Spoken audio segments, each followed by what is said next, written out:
ফেসবুকের নতুন আপডেট কার্যকর। অর্থাৎ আমার এখানে দেখুন যে এই জায়গাটা কিন্তু পরিবর্তন হয়ে গেছে। অর্থাৎ আগে শুধু এখানে এই যে প্রোফাইল পিকচারটা এটা কিন্তু অনেক বড় দেখাইতো, আর এখানে শুধু এই যে ফলোয়ার্স এবং ফলোয়িং এই দুইটা অপশন ছিল। এখন কিন্তু আমার এই পেজের মধ্যে কতগুলো পোস্ট আছে সেটাও কিন্তু এখানে শো করতেছে। ঠিক আছে, আবার একটু নিচের দিকে দেখুন, এই যে দেখুন এখানে কিন্তু আমার কান্ট্রিটা শো করতেছে। ঠিক আছে, এই দেখুন আমার বাড়ির ঠিকানাটাও শো করতেছে, আবার বার্থডেটা শো করতেছে।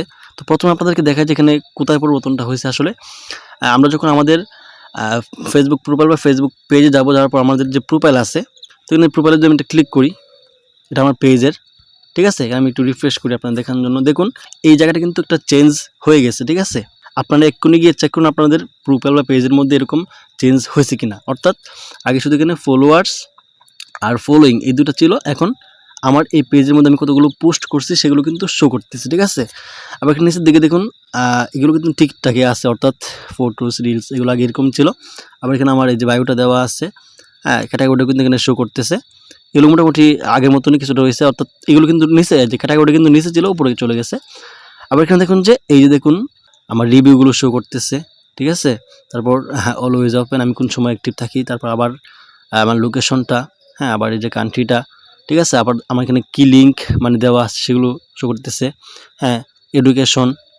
অর্থাৎ এক কথায় কিন্তু এখানে কারো প্রোফাইলে বা কারো পেজের মধ্যে প্রবেশ করলে আপনি খুব সহজে কিন্তু তার যে মানে পরিচয়টা আছে সেটা কিন্তু পেয়ে যাবেন। ঠিক আছে, আগে কিন্তু এখানে এই জায়গার মধ্যে অ্যাবাউটের মধ্যে একটা অপশন থাকতো, ওটার মধ্যে ক্লিক করার পরে কিন্তু আমরা তার ডিটেলসটা জানতে পারতাম। কিন্তু এখন কিন্তু খুব সহজে আমরা সব কিছু দেখতে পারবো যে সে কোথা থেকে মানে ভিডিও আপলোড করে বা তার কান্ট্রি কোথায়।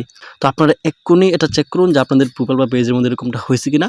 হইলে অবশ্যই কমেন্টে জানাবেন। আর বিশেষ করে এখানে কিন্তু আমরা 3 ডট মেনু পেয়ে যেতাম, অর্থাৎ এখানে এই যে জায়গাটা কিন্তু আমাদের 3 ডট মেনু থাকতো, যেখানে আমরা ক্লিক করে আমাদের প্রোফাইল স্ট্যাটাস বা এগুলো দেখতে পারতাম। এটা কিন্তু এখন উপর দিকে চলে গেছে। এখানে দেখুন এই যে 3 ডট মেনু কিন্তু উপরে চলে গেছে। ঠিক আছে, এখানে আমরা ক্লিক করি, তো দেখুন সবগুলো অপশন কিন্তু আগের মতন এখানে শো করতেছে। ঠিক আছে, আবার ব্যাকে চলে যাই। আবার আমরা কিন্তু যে এখানে ক্লিক করে উপরে যেটা আছে এখানে ক্লিক করে কিন্তু আমরা সেটিংসে যেতে পারতাম, অর্থাৎ সেটিংস বা পেজ অনেকগুলো অপশন দেখতে পারতাম, ওইগুলো কিন্তু এখানে শো করতেছে। এখানে আসার পর আমাদের প্রোফাইলটা শো করতেছে। এগুলো আপনারা দেখার জন্য এই যে 3 ডট মেনু আছে, অর্থাৎ 3 টান আছে, ওখানে গেলে কিন্তু আমরা ওইগুলো পেয়ে যাবেন। এখানে গেলাম। ঠিক আছে, এখানে দেখুন যে সবগুলো কিন্তু এখানে শো করতেছে। এই যে প্রফেশনাল ড্যাশবোর্ড বা ফিডস, হ্যাঁ গ্রুপস, রিলস সবগুলো এখানে শো করতেছে। আমরা যেগুলো ওখানে ক্লিক করতাম, বা আপনি যদি চান তাহলে কিন্তু এখান থেকে আপনি অন্য পেজে প্রবেশ করতে পারবেন। ঠিক আছে, আর না হয় আমরা আগে যেভাবে প্রবেশ করতাম, যেমন ধরেন এখানে আরেকটা এর বাটন আছে, এই যে এখানে ক্লিক করলেও কিন্তু এই দেখুন আমি ক্লিক করে দিলাম, তো এখানে কিন্তু আমার যে অন্য পেজে আমি যেতে পারবো ইচ্ছা করলে। তো এই আপডেটটা আমার কাছে অনেকটাই মানে বেস্ট মনে হয়েছে বা অনেকটাই ভালো লাগতেছে। এক কথায় অনেক সুন্দর দেখা যায় আসলে আমার কাছে। তো আপনাদের কাছে কেমন লাগছে অবশ্যই জানাবেন। আর বিশেষ করে এই ভিডিওটা শেয়ার করবেন যাতে সবাই জানতে পারে এটা ফেসবুকের একটা আপডেট। আবার অন্য কিছু যাতে কেউ মনে না করে আর কি, জন্য সবাই এটা বেশি বেশি শেয়ার করবেন।